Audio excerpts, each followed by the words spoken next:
하나님께서 우리에게 주시는 말씀, 오늘은 이제 에스더서 전체적인 말씀을 다루면서 특별히 1장을 다룰 텐데 오늘은 1절부터 4절까지 우리가 한 목소리로 읽겠습니다. 같이 읽겠습니다. 시작. 아하수에로 왕 때에 있은 일이다. 아하수에로는 인도에서 에티오피아에 이르기까지 127지방을 다스린 왕이다. 아하수에로 왕은 도성 수산에서 왕위에 올라 나라를 다스린 지 3년째 되던 해에 모든 총독들과 신하들을 불러서 잔치를 베풀었다.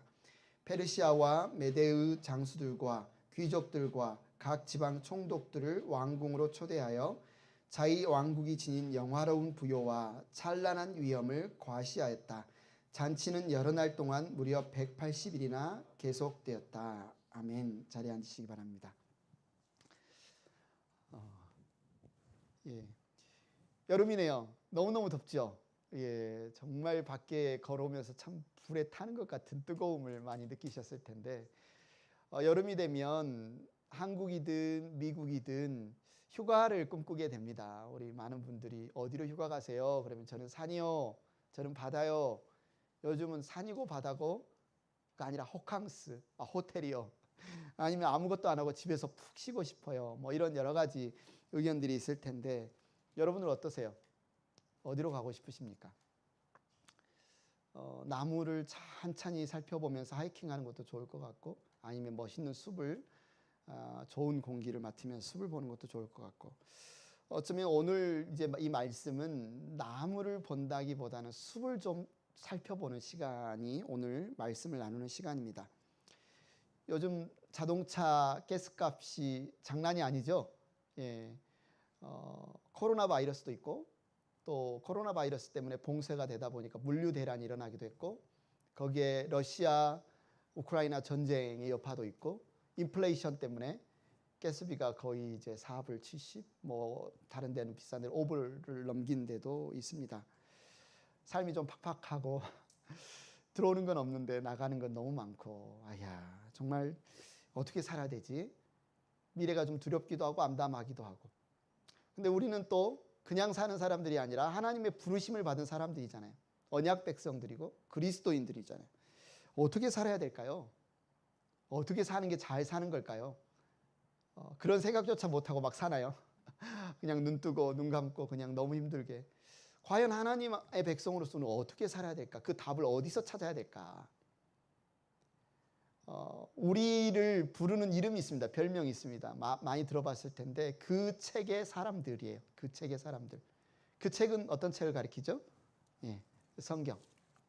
성경의 사람들. 그래서 답을 이 성경에서 찾아야 되죠. 왜? 우리는 그 책의 사람들이니까. 그런데 우리가 나 그리스도인인데, 나 하나님의 백성인데 하면서도 이 그 책에서 답을 찾지 않는다면, 그 책이 나에게 그냥 교회 갈 때 가지고 가는 하나의 장식품에 불과하다면 내가 과연 그 책의 사람들인지 한번 생각해 봐야 돼요. 하나님의 백성인 하나님의 말씀을 듣고 답을 찾는 사람들이고 그 말씀을 따라 사는 사람들인데, 하나님의 말씀이 내게 별로 중요하지 않다? 하나님의 말씀이 내가 귀 기울여 듣지 않는다 그러면 내가 참 하나님의 백성인가 생각해 봐야 됩니다. 그래서 이 시대를 살아가면서, 이 혼란한 시대를 살아가면서, 오늘 내일을 살아가면서 우리가 어떻게 살아야 될지 답은 바로 이 하나님의 말씀에서 우리가 찾아야 되는데요. 자, 퀴즈를 내겠습니다. 성경 66권 중에 한 권은 하나님, 여호와라는 하나님의 이름이 한 번도 나오지 않은 책이 있어요. 어떤 책일까요? 어떤 책일까요? 성경책인데 그곳에 하나님, 여호와라는 이름이 한 번도 안 나와요.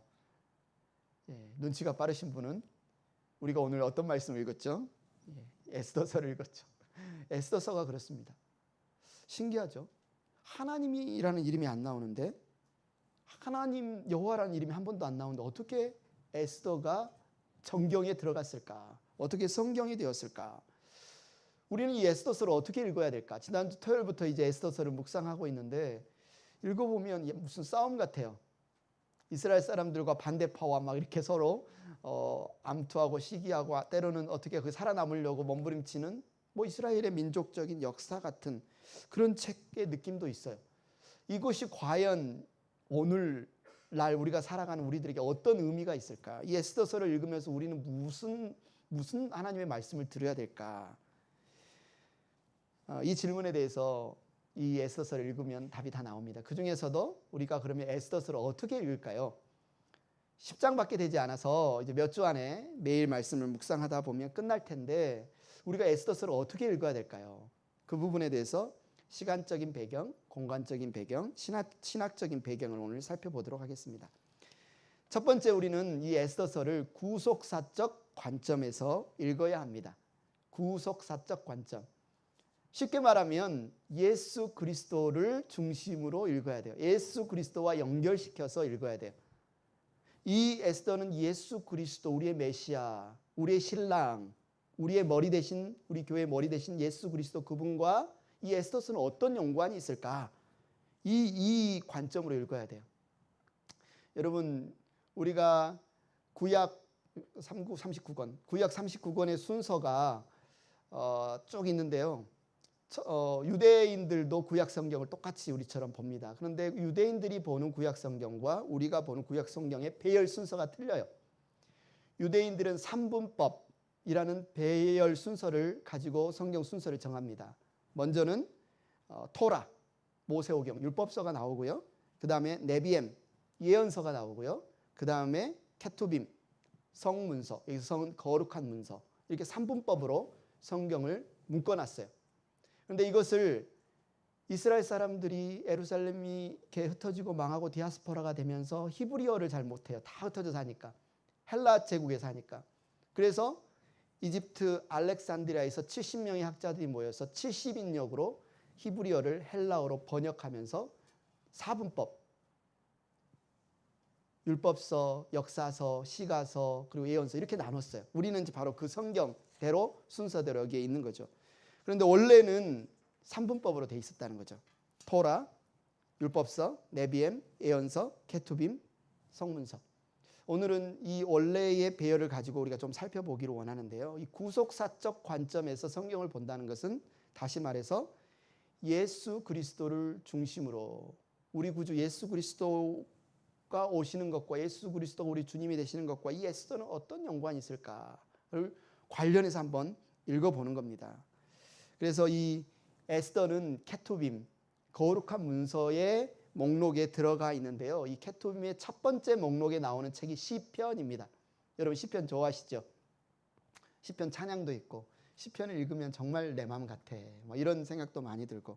근데 시편은 구속사적 관점으로 보면 시편은 성전에 관한 책입니다. 성전은 건물을 말하는 게 아니죠. 성전은 하나님을 모시고 사는 사람들인 우리 자신을 우리는 하나님을 모시는 거룩한 성전이라고 이미 신약에서 이야기를 합니다. 그래서 시편은 하나님의 성전된 삶을 잘 가꾸어가는 사람인 다윗이 굉장히 시편을 많이 씁니다. 또 레이지파, 아삽과 같은 레이지파, 또 이스라엘 백성들이 이야기가 바로 시편에 나와요. 시편이 말하고 있는 것은 우리의 성전된 삶입니다. 하나님의 말씀을 듣고 하나님을 만나고 하나님의 임재하심을 경험하는 성전된 삶. 그것을 요한계시록에서는 뭐라고 표현하냐면 새 예루살렘 성이라고 표현하죠. 예수 그리스도를 신랑된 예수 그리스도를 모셔드리는 새 예루살렘 성. 이것이 바로 시편에서 말하는 성전된 삶이에요. 그리고 이 성문서 케투빔의 시편에 이어서 나오는 배열 순서로 나오는 게 욥기예요. 우리가 보는 성경하고 조금 다르죠. 욥기는 무슨 내용입니까? 시련에 관한 내용이죠. 하나님의 백성이 하나님을 예배하고 성전된 삶을 살려고 하는데 사탄이 자꾸 뭡니까? 딴지를 겁니다. 괴롭힙니다. 그 마음을 막 무너뜨리려고 해요. 하나님과 이간질시키려고 해요. 근데 욥기가 증언하는 건 뭐예요? 하나님의 백성들의 성전을 사탄이 무너뜨릴 수 있다 없다? 없다. 안 무너진다. 이야기가 욥기가 우리에게 하는 이야기입니다. 그리고 그 다음에 나오는 책이 잠언입니다. 잠언이 이렇게 뚝뚝뚝 끊겨서 무슨 교훈서 같기도 하고 그래서 여러분이 보면 좋은 말인 것 같긴 한데 잘 이어지질 않아 이런 느낌도 있겠지만 1장부터 9장을 읽어보면 크게 음녀가 하는 이야기와 지혜자가 하는 이야기, 지혜의 소리가 계속 들립니다. 그래서 음녀의 이야기를 듣고 따라가면 악인이 되고요. 지혜의 소리를 듣고 따라가면 의인이 되고요. 우리가 왔다 갔다 하죠. 예, 우리가 악한 자리에 섰다가 또 하나님의 말씀을 자리에 의인에 섰다가 이런 모습이 잠언에 나와요. 그렇게 쭉 지혜에 관한 이야기가 나오다가 잠언 31장에 보면 우리 형제들이 결혼 예비자로서 막 현숙한 여인, 기도 제목 31장에 현숙한 여인이 나옵니다. 영어로 보면 유능한 여인이라는 표현도 있는데 이 현숙한 여인을 막 기도 제목으로 삼잖아요. 이런 자매를 주소서. 그런데 사실 이 현숙한 여인이 그런 의미도 있지만 구속사적 관점에서 보면 이 현숙한 여인은 바로 우리 하나님을 모시고 성전으로 살아가는 성도 그 자체를 나타냅니다. 그래서 날마다 신랑을 사모하고 신랑을 높여주고 신랑 대신 예수 그리스도 메시아 그분을 사모하고 그분을 섬기는 성도, 이것을 하나의 요한계시록에서는 예루살렘 성전된 삶으로 묘사를 하고 있죠. 그러면 이 잠언 31장에 나오는 이 현숙한 여인이 과연 어떤 모습일까를 더 구체적으로 설명하는 것이 잠언 뒤에 나오는 룻기에 나오는 룻입니다. 룻은 모압 여인이고 이방 여인이죠. 그런데 그가 자기 민족을 버리고 자기 나라를 버리고 시어머니 나오미를 따라 이스라엘로 옵니다. 그리고 율법에 따라 이스라엘의 그 가문을 세우기 위해서 자기는 굉장히 젊은, 과부긴 하지만 젊은 여인이지만 나이 든 보아스에게 새로 시집을 갑니다. 자기의 젊음을 버리고 자기의 자존심을 버리고 정말 저분이 나의 신랑이시구나. 예수 그리스도를 신랑으로 사모하고 모시는 성도의 삶이 여기에도 구속사적 관점에서 보면 이 그림자, 이 모형이 이 룻기에도 나오는 거예요. 정말 우리 신랑의 나라가 잘 세워지기를 원하는 하나님의 나라, 신랑의 나라, 그분의 도성이 잘 세워지기를 원하는 신부의 사모하는 모습, 룻기에 나오는 거죠. 그 다음 책이 아가서입니다. 아가서, Song of Solomon이라고도 하고 Song of Songs라고도 하는 아가서. 남녀간의 사랑 이야기 같이 보이지만 이것도 구속사적 관점에서 보면 신랑 대신, 여기서는 신랑된 보아스가 신부된 룻에게, 신부된 룻이 신랑된 보아스에게, 이걸 우리에게 적용하면 신부된 우리가 신랑된 예수님께 사랑 고백을 하는, 정말 보고 싶고 정말 사랑하고, 우리가 오늘도 찬양했잖아요. 너무 사랑합니다. 내 참 사랑하는 내 구주 예수, 고백하는 것 같은 이 표현이 바로 아가서의 내용이에요. 그런데 이 아가서가 쭉 나오면서 마지막 제일 뒤편에 신랑이 불렀는데 신랑에게 안 나가는 사람들이 있어요. 그 사람들을 뭐라고 표현하냐면 미성숙한 처녀들, 때로는 예루살렘의 딸들, 이렇게 표현해요. 부름을 받았는데, 신랑에게 부름을 받았는데 나가지 않고 여전히 머뭇거리고 있는 이들이 바로 하나님의 부르심을 받고도 나가지 못하는 성도들을 가리키죠. 그 이후에 나오는 성경이 전도서입니다. 전도서, 에클리지에스터스, 이렇게 좀 우리가 어려운 단어인데 에클레시아. 전도서는 교회를 상징하는, 교회가 믿는 자들의 모임이잖아요. 교회를 상징하는 에클레시아, 교회를 모으는 자로서의 전도자의 이야기 관한 책이에요. 솔로몬이 지은 책인데, 솔로몬은 지혜의 왕인데 누구를 상징해요? 최고의 지혜이신 예수 그리스도를 상징합니다. 지혜의 왕이신 예수 그리스도께서 그분의 신부들을 불러 모으는 이야기가 바로, 그의 신부된 교회를 불러 모으는 이야기가 바로 전도서라는 거죠. 그렇게 불렀는데 아까 아가서에도 말하는 것처럼 그 부름에 응답하지 않은 사람들이 있어요. 미성숙한 처녀들이 있어요. 돌아오라고 아무리 외쳐도 안 돌아와요. 근데 안 돌아오면 어떻게 되느냐? 울게 되죠. 에카, 아이고 하면서 울게 돼요. 에레미야 애가가 나옵니다. 에레미야 애가. 주님이 부르셨는데, 돌아오라고 부르셨는데 돌아오지 않으면 너희가 울게 될 거다. 그래서 우는 이야기. 이스라엘 백성들이 하나님의 부르심에 돌아가지 않고 우상을 섬기고 반역하다가 결국은 울게 되는 이야기가 에레미야 애가에 나와요. 하나님의 구속사적 관점의 성경을 봤는데 정말 통곡하는 지금 현장에서 끝나면 이제 어떻게 되겠습니까? 하나님의 이야기가 참 슬프겠죠. 비참하겠죠. 너무나 감사하게도 여기서 끝나지 않고 이 에레미야 애가의 케투빔에서 이어지는 책이 바로 오늘 우리가 보는 에스더예요. 구속사적 관점에서 울고 있는 사람들에게 하나님이 주신 책이 에스더네.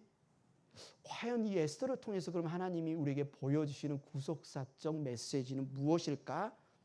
이걸 우리가 오늘 살펴보는 거예요. 그럼 먼저 살펴보기에는 공간적인 배경을 살펴봐야 됩니다. 이 에스더서의 공간적인 배경은 이스라엘이 아니에요. 예루살렘이 아니에요. 어디예요? 페르시아의 여름 수도인 수상궁에 모여 살고 있는 이스라엘 백성들의 이야기. 공간적으로 어디입니까? 하나님을 섬기는 성전에서 멀리 떨어져 있는 지금 그곳에 이스라엘 백성들의 이야기입니다. 지금 어떤 상황이에요? 자기가 있어야 할 자리가 아니잖아요. 하나님의 백성은 성전에 모여서 하나님을 예배하고 하나님의 말씀을 듣고 하나님을 섬기는 거룩한 공동체를 이루어야 되는데 그곳에서 쫓겨나서 수산성에 살고 있어요. 이들에게 지금 주어진 길, 부름은 어디예요? 수산성에서 잘 먹고 잘 사는 게 아니에요. 어디로 가야 돼요? 예, 고토로 돌아가야 돼요. 약속의 땅으로 돌아가야 돼요. 하나님을 예배하는 땅으로 돌아가야 돼요. 바로 이 수산성에 남아있는 이들이 좀 전에 말했던 아가서의 미성숙한 처녀들, 부르심을 받고도 그 부름에 응답하지 않은 사람들과 같은 모습이 지금 에스더서의 이 수산성의 유대인들이라는 거죠. 행복한 교회 가족 여러분, 그럼 이들만의 이야기입니까? 우리와 상관없는 이야기입니까? 이 이야기가? 사실 우리도 부름받은 사람들이라고 할 수 있습니다. 그리스도인이 누구냐? 부름받은 사람들이다. 에베소서 2장 13절 16절 우리가 함께 한번 볼까요? 에베소서 2장 13절 16절에 보면 우리는 하나의 새 사람으로 부름받은 사람들, 하나의 새 사람 된 교회로 부름받은 사람들인 것을 알 수 있어요. 같이 한번 한 목소리 한번 읽어보겠습니다. 시작. 여러분이 전에는 하나님에게서 멀리 떨어져 있었는데 이제는 그리스도 예수 안에서 그분의 피로 하나님께 가까워졌습니다. 그리스도는 우리의 평화이십니다. 그리스도께서는 유대 사람과 이방 사람이 양쪽으로 갈라져 있는 것을 하나로 만드신 분이십니다. 그분은 유대 사람과 이방 사람의 사이를 가르는 담을 자기 몸으로 허무셔서 원수된 것을 없애시고 여러 가지 점으로 된 계명의 율법을 폐하셨습니다. 그분은 이 둘을 자기 안에서 하나의 새 사람으로 만들어서 평화를 이루시고 원수된 것을 십자가로 소멸하시고 이 둘을 한 몸으로 만드셔서 하나님과 화해시키셨습니다. 먼저 누가 부름받았어요? 하나님께서 이스라엘 백성 아브라함을 통해서 한 민족 이스라엘 백성을 부르셨어요. 그리고 그 다음에 또 누구를 부르셨어요? 저와 여러분이죠. 우리는 이스라엘 백성은 아니잖아요. 유대인이 아닌 이방인 된 우리를 부르셔서 어떻게 하셨습니까? 그리스도 안에서 한 몸을 이루셨어요. 한 몸이 되게 하셨어요. 그런데 이 하나 된 새 사람, 그리스도의 몸 된 교회, 이 새 사람은 어떻게 구성이 되느냐? 유대 사람과 이방 사람으로 구성되는데 유대 사람에게 조금 더 디테일한 표현이 로마서에 나옵니다. 그 유대 사람은 어떤 유대 사람이냐면 유대의 남은 자들. 유대의 남은 자들. 흩어졌지만 여전히 하나님의 약속의 말씀을 기억하고 붙들고 쫓기를 원하는 유대의 남은 자들. 그리고 나머지는 주님의 부르심에 받고 교회로 모인 이방인의 충만한 수. 여기서 이방인의 충만한 수는 뭐예요? 하나님이 나의 왕이십니다. 예수 그리스도가 나의 신부이십니다를 고백하는 저와 여러분. 모두가 이방인의 충만한 수가 하나 되어서 하나의 새 사람 된 그리스도의 교회를 이루고 있다. 이렇게 성경이 우리에게 표현합니다. 예수님께서 마태복음 24장 14절에 이렇게 말씀하셨어요. 이 하늘나라의 복음이 온 세상에 전파되어서 모든 민족에게 증언될 것이다. 그때야 끝이 올 것이다. 끝이 와요. 이 땅에 종말이 오고 끝이 오는데 그때는 언제냐? 바로 유대인의 남은 자와 이방인의 충만한 수가 완전하게 하나님의 계획 가운데 뜻 가운데서 채워지면 그리고 모든 민족에게 예수 그리스도의 복음이 전파되면 그때 끝이 온다. 그때 하나님께서 계획하신 이 아름다운 구속의 역사가 완성이 된다. 이렇게 말씀을 하시는 거죠. 그러면 행복한 교회 가족 여러분, 이 하나님의 구속의 역사 가운데서 우리가 준비해야 될 게 뭘까요? 오늘 우리는 뭘 준비해야 될까요? 기름값은 오르고 전쟁은 일어나고 코로나는 또 가을에 올지 안 올지 몸은 힘들고 이런 상황에서 우리는 어떻게 살아야 되느냐? 첫째 우리에게 주어진 사명은 좀 전에도 말했던 것처럼 주님을 온전히 모시고 살아가는 성전된 삶을 살아가는 겁니다. 돌아오라 할 때 돌아가는 거죠. 이 자리뿐만 아니라 우리의 가정이 우리의 일터가, 우리의 삶의 자리자리 순간순간에서 주님을 모시고 살아가는 성전된 삶을 살아가는 것이 첫 번째고요. 두 번째는 나만? 아니요. 이제는 예수님 말씀처럼 땅끝까지 복음이 전해져야 돼요. 우리 주변에 이 예수 그리스도의 기쁜 소식을 알지 못하는 사람들에게 이 소식을 전하는 일이 바로 우리가 주님의 구속사에서 참여하고 동참하며 이루어야 될 우리의 사명. 그러면 유대인의 남은 자들은 무슨 일을 해야 될까? 유대인의 남은 자들은 계속 하나님이 약속하신 땅으로 돌아오라. 돌아오라. 그렇게 약속합니다. 아브라함에게도 말했죠. 내가 너희의 민족을 하늘의 별과 같이 땅의 모래와 같이 만들 것인데 그들이 내가 약속한 땅으로 와야 될 것이다. 그래서 첫 번째 돌아온 사건이 출애굽 사건입니다. 하나님께서 노예된 이집트의 생활에서 그들을 불러내서 돌아오게 하세요. 가나안 땅으로. 그런데 그들이 또 하나님께 등을 돌리고 하나님을 반역하고 하나님을 온전히 섬기는 성전된 삶을 살지 못할 때 그들이 이제 또 흩어집니다. 바벨론으로, 제국으로. 그런데 하나님께서 또 그들을 부르셔서 돌아오게 합니다. 출 바벨론입니다. 이게 이스라엘 백성들에게 주어진 사명이에요. 그런데 그들이 여전히 메시아 되신 예수 그리스도께서 오셨는데도 그분을 모셔드리지 않고 환영하지 않고 십자가에 못 박아 죽입니다. 무슨 일이 일어납니까? 로마 장군 티투스가 AD 70년에 예루살렘 성을 또 멸망시킵니다. 그래서 이들이 완전히 흩어집니다. 디아스포라가 됩니다. 2000년이나 흘렀는데도 없어지지도 않고 놀랍게도 다시 나라가 세워져서 다시 또 돌아가고 있습니다. 하나님께서 약속하신 이 구속사의 마지막 완성의 날이 가까워왔으면 우리가 어떻게 할 수 있느냐? 이 하나님이 돌아오라고 하는 이스라엘 백성들이 지금 얼마나 돌아가고 있느냐? 그것이 그냥 이스라엘 백성이 아니라 예수 그리스도를 주로 모시고 거듭난 그리스도의 신부된 이스라엘 백성이 약속의 땅으로 얼마나 돌아가느냐? 또 유대인의 이방인의 충만한 수가 얼마나 채워지고 있느냐? 이것이 이제 예수님께서 말씀하신 복음이 땅 끝에 전파되면 끝이 오리라 라고 말씀하신 그날이죠. 우리 깨어 있어야 됩니다.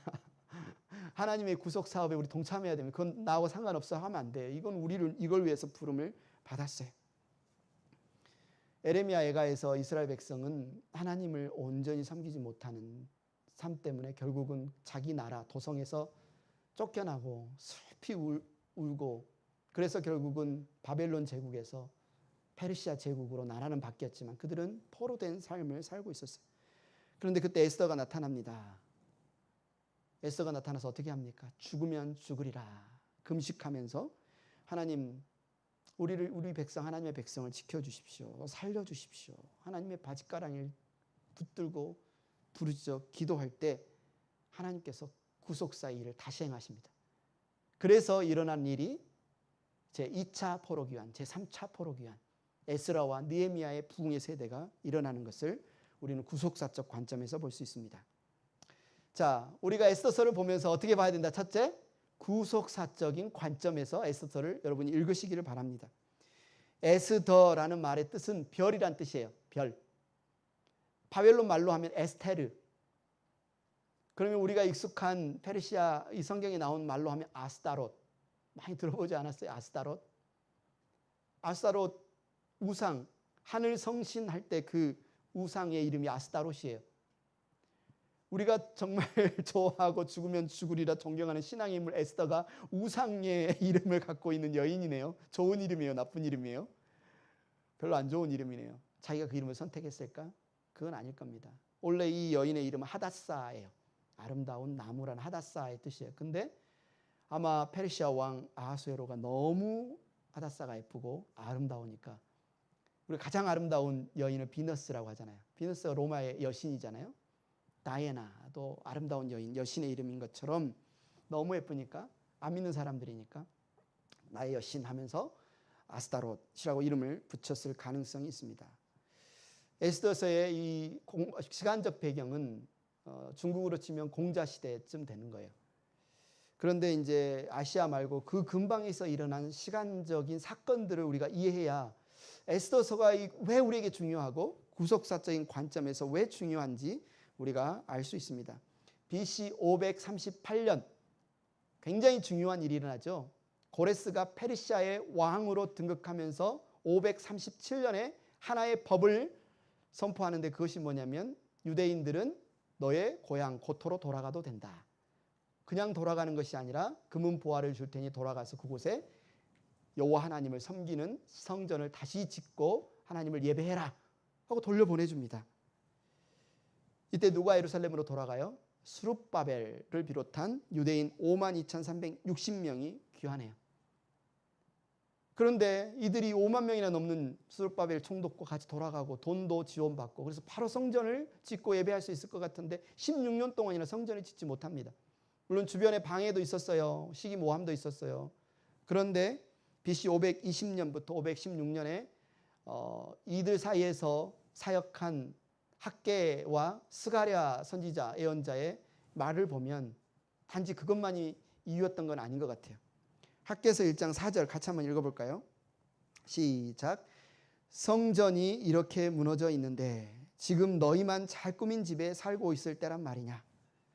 물론 사마리아 사람들도 방해하고 에돔 사람들도 방해하고 주변의 권력자들 토착 사람들이 방해하는 것도 있었지만 이들이 그런 어려움에 그냥 맞서서 포기하고 대신에 그 돈을 가지고 뭘 했어요? 자기 집 인테리어를 끝내주게 했어요. 그냥 집이 아니라 안에다 나무 벽을 막 인테리어 막 너무 아름답게 집은 잘 꾸미면서 그런데 성전은 짓지 않고 있었어요. 하나님의 책망의 말씀을 대언한 학개 선지자와 스가랴 선지자의 말을 듣고 이들이 정신을 번쩍 차려서 성전을 짓기 시작하고 4년 만에 성전을 완공합니다. 그리고 고레스의 사위인 다리우스 왕이 이제 왕이 돼요. 페르시아의 왕이 되고 BC 490년에 세계적인 역사적인 사건이 일어나는데 바로 페르시아가 그리스를 침공합니다. 여러분 영화 300을 보셨는지 모르겠는데 1, 2가 있죠. 영화 300, 300 제국의 부활. 첫 번째는 마라톤 전투를 다룬 사건이고 마라톤 전투 말고 옆에 있는 스파르타와 아니죠. 마라톤 전투가 아니라 두 번째 2차 전쟁 스파르타와 전쟁과 살라미스 해전을 다루는 전쟁이 영화 300인데요. 다리우스가 이 전쟁을 일으켜요. 페르시아에서 배를 타고 바로 가면 도착하는 해안이 바로 왼쪽 해안이 마라톤이에요. 그런데 페르시아군이 해안에 도착하자마자 아테네가 선제 공격을 해버립니다. 그래서 바닷가에 싸워서 페르시아군이 대패해요. 다리우스 왕이 여기서 패하고 집으로 돌아가서 시름시름 앓다가 죽어요. 그 아들이 바로 아하수에로 왕입니다. 오늘 우리 에스더서에 나오는 아하수에로 왕. 같이 전투에 참여했는데 아버지가 죽었어요. 그 마음에 복수심이 불타겠어요? 안 타겠어요? 복수심이 불탑니다. 열심히 전쟁 준비를 해요. 군사력을 키우고 그러다가 이집트 반란이 일어나서 이집트 반란도 잠재우고 또 어딥니까? 바벨론입니까? 반란이 일어난 두 곳을 잠재우고 나머지 군대 지방관들을 단속하고 결속을 다지기 위해서 180일간 벌어지는 축제, 잔치를 벌입니다. 그게 바로 오늘 성경 우리가 읽은 본문에 나오는 그 잔치예요. 그냥 우리 좋다, 신난다, 이겼다 전투가 아니라 이제 더 큰 전투, 그리스를 침공하기 위한 전투를 벌이기 위해서 180일 동안 127개나 되는 지방관들을 한꺼번에 부른 게 아니라 돌리면서 불러요. 계속 돌리면서 와서 연회를 하고. 그래서 수도를 보니까 눈이 휘둥그레지죠. 금은 부하의 강력한 군사력의 경제력을 보니까 야, 우리가 페르시아를 위해 목숨을 바쳐도 되겠구나.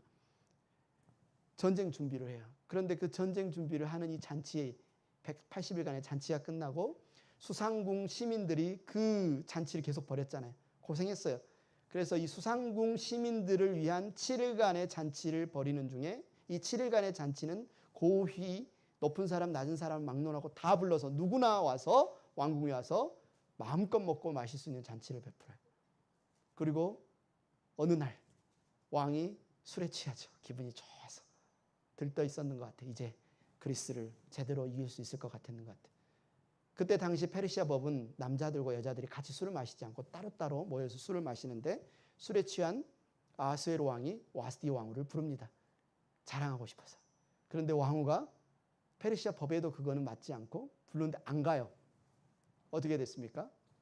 왕이 화가 났습니다. 그래서 483년 이 큰 잔치에서 왕후 와스디가 폐위되는 사건이 일어납니다. 왕후가 폐위돼요.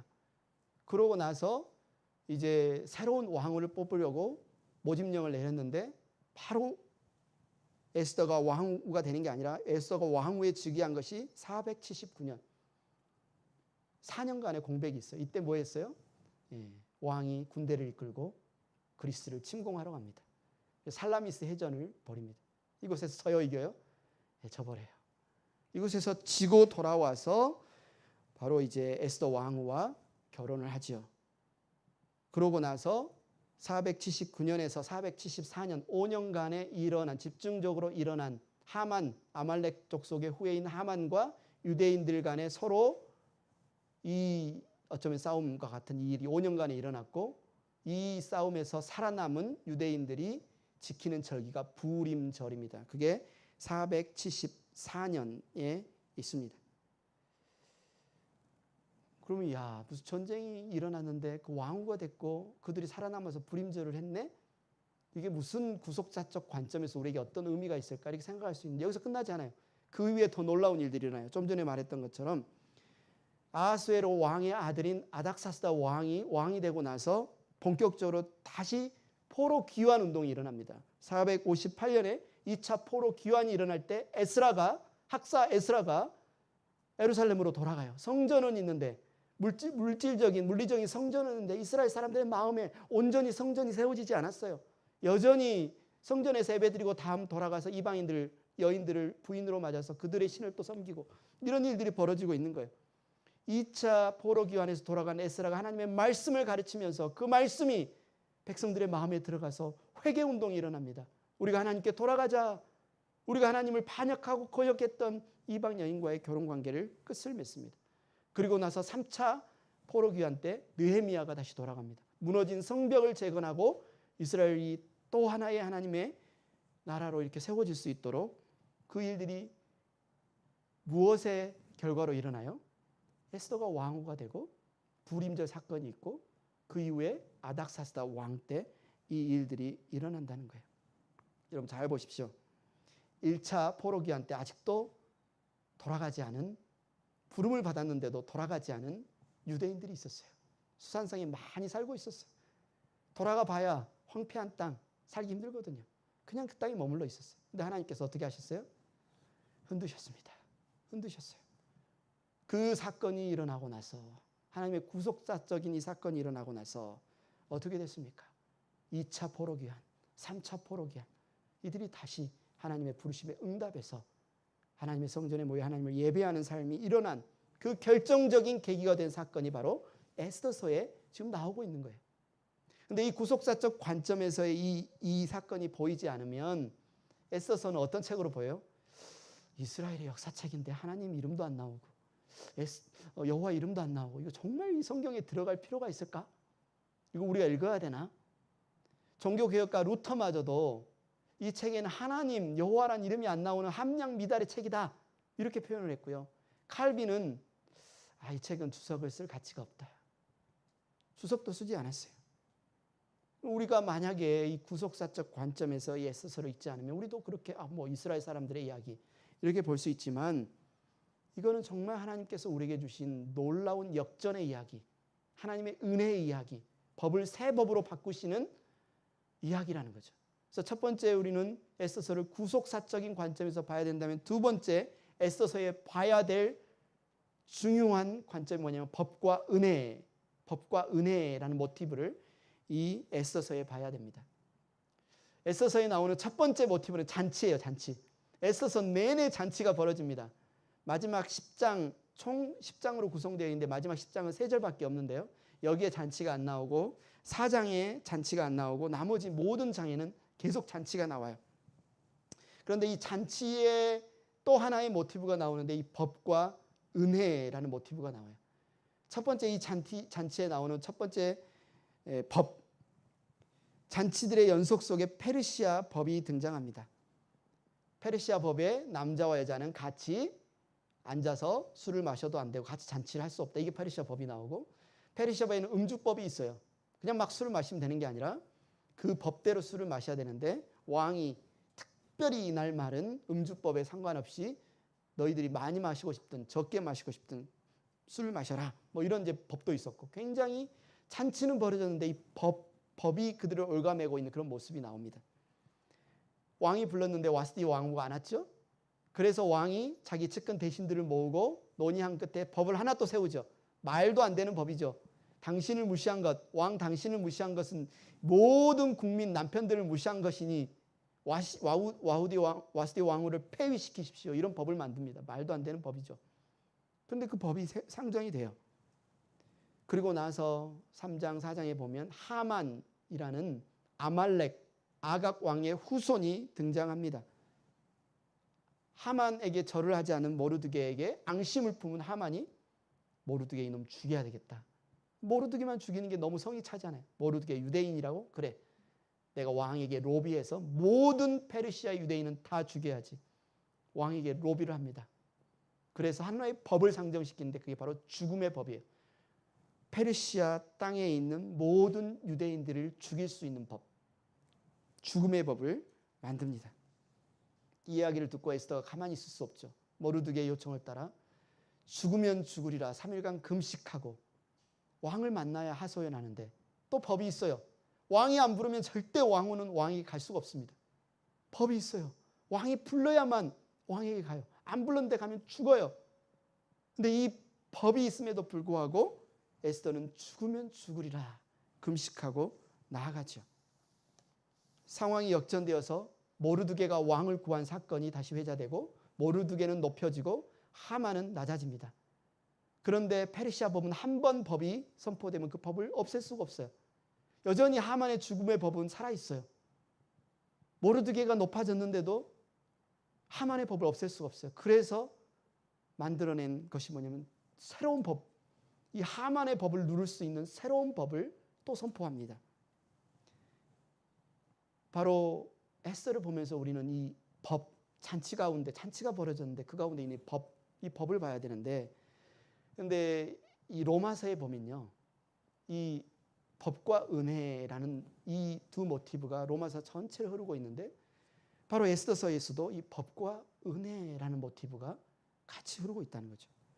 로마서 7장부터 8장을 보면 로마서 7장 14절 다 같이 한번 읽어볼까요? 시작. 우리는 율법이 신령한 것인 줄 압니다. 그러나 나는 욕정의 메인 존재로서 죄 안에 팔린 몸입니다. 율법이 신령한 거지만 이 율법 때문에 우리가 죄인으로 정죄받아요.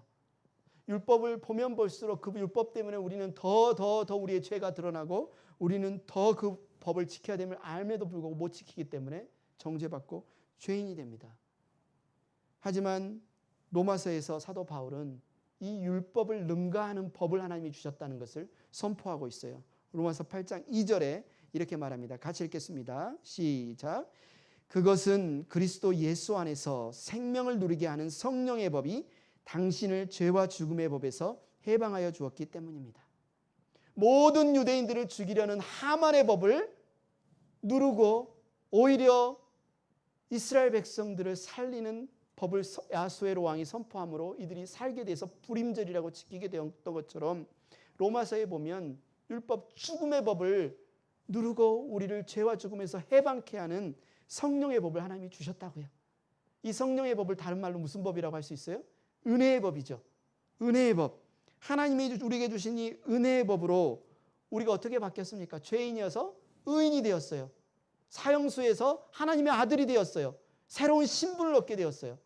하나님이 은혜를 베푸셔서 하나님이 은혜의 법을 선포하셔서. 근데 이야기가 에스더서에 나온다는 거죠. 하만의 법만 있을 때 이스라엘 백성 유대인들은 누구든지 돌로 쳐서 죽이고 그날이 되면 그들의 재물을 다 빼앗아도 괜찮다는 법이 이 죽음의 법이 선포되었는데, 근데 다시 법이 선포되면서 이들은 살게 되고 오히려 하만 아말렉 족속이 죽게 되었습니다. 에스더서가 바로 그 내용입니다. 기대되죠, 여러분? 10장밖에 안 돼요. 금방 눈 깜짝하면 지나가니까 지나가기 전에 여러분 꼭 말씀을 읽으십시오. 묵상하십시오. 에스더는 계속 하나님의 은혜를 구합니다. 고하잖아요. 포로 된 신분이잖아요. 근데 부모님도 없잖아요. 근데 하만이라는 정치 세력이 모든 유대인들을 다 죽이는 그 절대적인 법 아래 있잖아요. 에스더가 구할 거는 뭐가 있겠습니까? 하나님의 은혜밖에 없습니다. 하나님의 은혜를 구했는데 하나님이 그 은혜에 구하며 응답을 했어요. 에스더가 가는 곳마다 하나님의 은혜가 임합니다. 왕후가 되죠. 그의 죽으면 죽으리라 나가서 정말 왕이 노베 나왔니 하고 죽으면 죽을 수 있었는데 은혜를 받아서 죽지 않고 왕이 그녀의 말을 듣고 살려주죠, 유대인들을. 여러분, 우리도 마찬가지입니다. 은혜가 아니면 살 수가 없습니다. 은혜를 구하십시오. 법으로 살 수가 없습니다. 은혜를 구하십시오.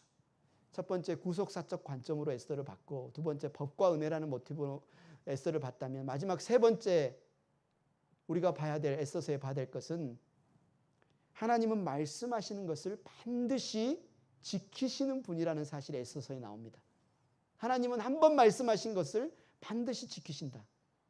거기가 어디에 나오냐면 바로 아말렉 아각의 후예인 하만과 유대인들과의 관계. 아말렉 족속과 유대인들은 굉장히 오래된 악연이 있습니다. 이스라엘 백성이 출애굽하여 광야를 지나고 있을 때, 얼마나 광야가 힘듭니까? 목마르고 힘들고 지쳐서 행진하고 있을 때 가장 뒤쪽, 앞에는 이제 장정들, 힘센 장정들이 누가 쳐들어오면 싸워야 되니까 앞에 가고, 가장 뒤쪽이 어린이, 노인, 병든 사람, 약한 사람이 뒤에 따라가고 있는데, 아말렉 군대들이 교묘하게 뒤쪽 후미를 공격해서 약한 자들을 쳐서 죽이는 거예요. 약한 자들을 공격해서 죽이는 거예요. 그래서 이스라엘과 아말렉 사이에 전투가 벌어집니다.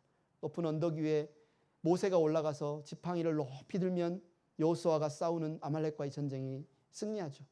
팔을 내리면 또 아말렉이 이기죠. 그때 아론과 훌이 왼손 오른손을 들고 하루 종일 전쟁에서 결국은 아말렉과의 전쟁에서 승리하게 됩니다. 이 전쟁 승리 이후에 하나님께서 출애굽기 17장 14절에 보면 이렇게 말씀을 선포하세요. 같이 한번 읽어보겠습니다. 시작. 너는 오늘의 승리를 책에 기록하여 사람들이 잊지 않도록 하고, 여호수아에게는 내가 아말렉을 이 세상에서 완전히 없애서 아무도 아말렉을 기억하지 못하게 하겠다고 한 나의 결심을 일러주어라. 여러분, 아말렉은 그냥 하나의 아말렉이 아닙니다. 성경에서 말하는 전쟁은 항상 영적인 전투를 의미하고 있지만, 특별히 아말렉은 하나님을 대적하는, 특히 하나님의 백성을 대적하는 원수, 사탄, 원수를 상징해요. 그런데 하나님께서 약속하신 약속의 말씀은 아말렉을 완전히 멸절하여 기억지도 못하게 하겠다라는 약속은 우리의 원수를, 사탄을 하나님이 완전히 그들을 멸절하겠다라는 약속인 거죠.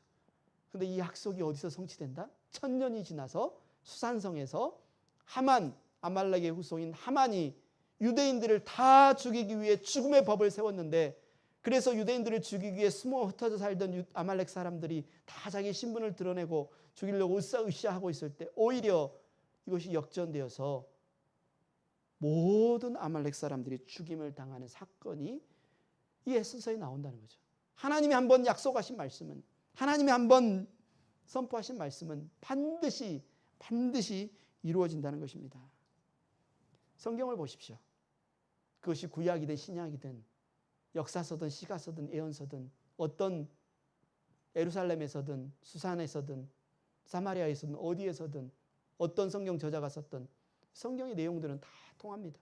하나님의 말씀은 살아있고 좌우의 날선 검과 같이 운동력이 있어 반드시 성취된다. 하나님의 은혜가 승리한다. 행복한 교회 가족 여러분, 에스더서를 읽어야 되겠습니까? 안 읽어야 되겠습니까? 약속하시죠? 읽어야 되겠습니까? 안 읽어야 되겠습니까? 여러분, 에스더서를 읽으십시오. 묵상하십시오. 구속사적 관점으로 읽으시고요. 10장밖에 안 돼요. 성령께 구하시면서 읽으시고, 법과 은혜의 이 모티브를 가지고 읽으시고, 하나님께서 반드시 약속하신 것을 이루시는 분이시구나라는 사실을 여러분 기억하면서 읽으시면서 귀를 바짝 세우기 바랍니다. 하나님, 저에게 말씀해 주세요. 이 혼란한 시대, 암담한 시대, 모르드게와 에스더와 수산성 유대인들이 겪는 그런 일은 아니지만, 여러분들에게 답답한 일이 있다면 역전시키시는 하나님, 법이 아니라 은혜로 우리를 다스리시는 그 하나님 은혜를 사모하면서 여러분 에스더를 읽으시고 날마다 하나님께 돌아가십시오. 여러분의 마음이 하나님의 성전된 삶을 여러분 사모하시기 바랍니다. 이 시간 우리가 함께 이 찬양 함께 드리기를 원합니다. 그 사랑 얼마나, 이 찬양을 통해서 저와 여러분의 마음을 표현하면서 하나님께 영광을 돌리고 또 오늘 말씀을 아멘으로 화답하는 시간을 가지면 좋겠습니다. 같이 찬양하겠습니다.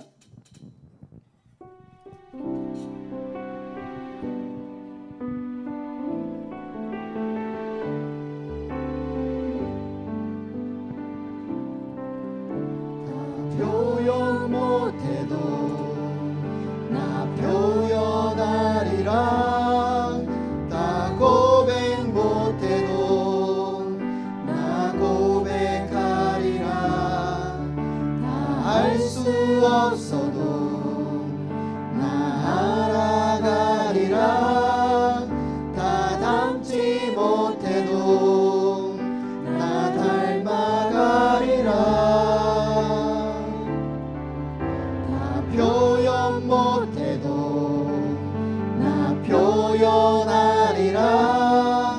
나 고백 못해도 나 고백하리라. 다 알 수 없어도 나 알아가리라. 다 닮지 못해도 나 닮아가리라.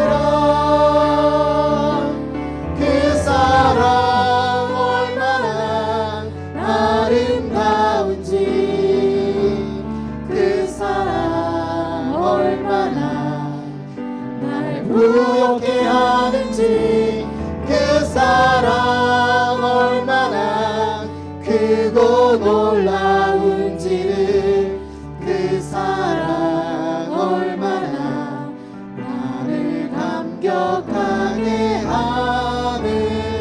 다같이 자리에서 일어나셔서 한 번 더 찬양하겠습니다. 표현 못해도 나 표현하리라.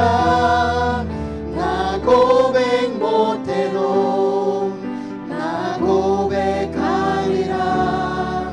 다 알 수 없어도 나 알아가리라. 다 닮지 못해도 다 닮아가리라.